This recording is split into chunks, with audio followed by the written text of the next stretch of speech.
In this video, I'm going to show you a 10-minute exercise that'll help you get started improvising on the fiddle or violin. This exercise is really geared toward bluegrass and old-time players, so I'm going to be looking at the chords and the keys that you're most likely to encounter in, say, a bluegrass or old-time jam. If you're interested in jazz, I would recommend doing this exercise over the circle of fourths. The circle of fourths will take you pretty quickly into the deep dark forest of difficult keys, and it's really good practice, but it's maybe a bit much to take on right now when you're just getting started. And that sort of brings me to my first point, and I think it's really important when you first start improvising to keep your world really simple, really small, and really manageable. Because the problem that a lot of us face when we first start improvising is we have too many options. We have all these notes, all these musical ideas, all these musical genres, and we just kind of freeze in the face of all that. So what I want to do is keep everything really simple for starters. Now, before we look at the exercise, I want to talk about the two approaches to improvisation. Think of the math approach as like the scaffolding around the building that you're working on. It's not the building itself. You'll never create musically compelling solos on music theory ideas alone. But what this sort of math approach gives you is a sense of the underlying structure of what you're improvising over. It takes a lot of the mystery out of improvising. It sort of removes that blank page that we have to deal with when we first start creating music on the spot. And so it's a really helpful tool.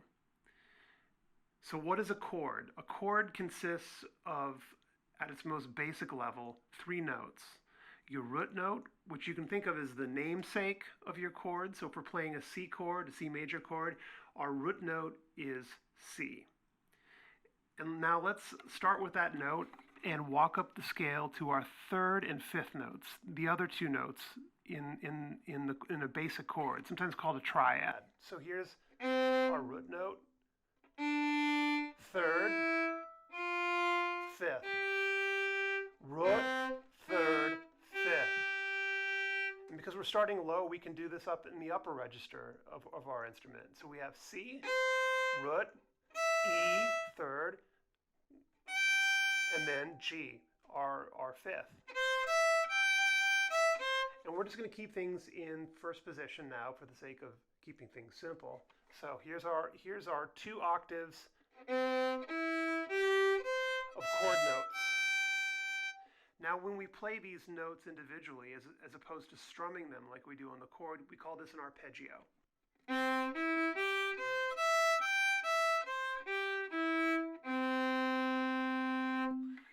Let's try this in another key. Let's do it in the key of G. So we'll start with our open G string. There's our 3rd. There's our 5th. Here's another G. Here's a 3rd. Here's a 5th. Here's another root note. And a 3rd. And we'll stop there because we're going to keep it in first position.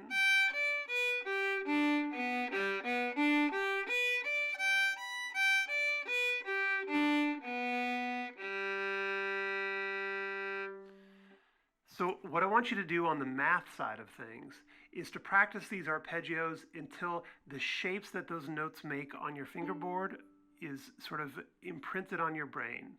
I want you to think of them the way you think of like the shape of the Big Dipper on the night sky. I want you to be able, when I say a C major chord, you should be able to see how those notes lay out on the fingerboard, and so on with every chord and every key that we're talking about in this exercise. The other approach to improvisation is the language approach. Sometimes this is called thematic improvisation or phrase-based or riff-based improvisation. And the way this works is that we just basically learn by rote short musical phrases that we know will work over given chords. So it's a little bit like how we learn a foreign language. If say we're traveling to another country where they don't speak English, so you learn a few phrases to get you from the airport to the hotel, to get a cab, to order food in a restaurant. You don't know anything about the syntax or the grammar of the language. You don't know much of anything, but you can participate in the language on a really basic level. That's kind of what this is. Think of this as sort of your starter kit of for improvisation. So what we'll do with sort of the language approach of it to improvisation is that we're going to adapt short little musical phrases, play short little musical phrases over these chords. So let's go back to our C arpeggio. Let's just get that in our ear again.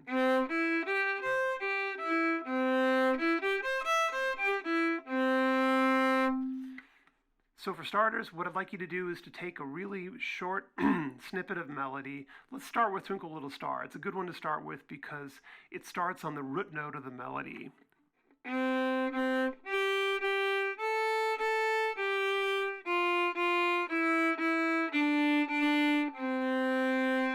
But most sort of old school hymns like Amazing Grace or songs that you might have sung in camp or any John Prine song really, these work as well. So you know, try a lot of different musical ideas because what you're doing is you're strengthening that part of your brain that translates the music that's in your head to your fingers. So let's look at Twinkle Little Star and let's see what of the notes that we play in this little snippet of melody, how many of them are chord notes. So we've got root, fifth, fifth again, third, so I think what you're going to find as you play more and more of these little snippets of simple melodies is that most of the notes in the melody are in the chord.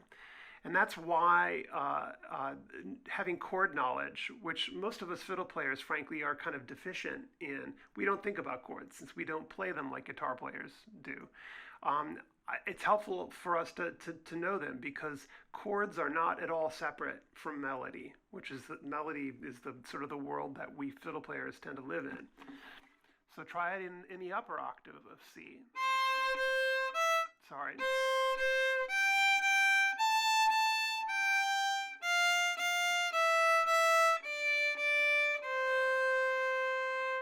Now, you can see I just did it there. I made a little mistake and sort of tried again. That process is so important when you first start doing this. It's okay to sort of hunt and peck for the notes because what you're doing when you hunt and peck for the notes is you're sort of reinforcing your sort of mental map of where those fingering positions are on your fingerboard. It helps you to really kind of break down that gap between the music that's in your head and the music that your fingers are making. So in this exercise, I'd like you to spend 5 minutes just doing the math side, playing those arpeggios, and don't feel like you have to work through the whole exercise. I've got this exercise basically written down, and you can download it from the link in the description. You don't have to sign up for anything. It's just a straight up link to download the sheet music. But only try to resist the temptation to run through all of the chords that are in the exercise. Just pick 2 and spend 5 minutes working on the arpeggios for 2 chords. And then take your little snippet of melody and play it over those chords. And you know, keep it to 10 minutes because 10 minutes is a good amount of time. That's about the length of that you're able to focus. If you do this 10 minutes every day for say 2 weeks, I think you're going to find that you're going to know your way around the fingerboard a lot better. And again, you're going to start to be able to take musical ideas that just exist in your head and translate them to your fingers. These are the 2 most important things when you first start improvising, is to sort of kind of be able to map out the territory ahead of you. Again, I think the biggest impediment to improvisation when we first start is the unknown factor. So this exercise will help you kind of remove that unknown factor so you can start making the music that's inside you. So I hope you found this exercise useful. If you would like to, if you have any questions or if you'd like to book a lesson with me, either online or in person, you can find me at ericonfiddle.com. That's ERIC on fiddle.com. Thanks for watching.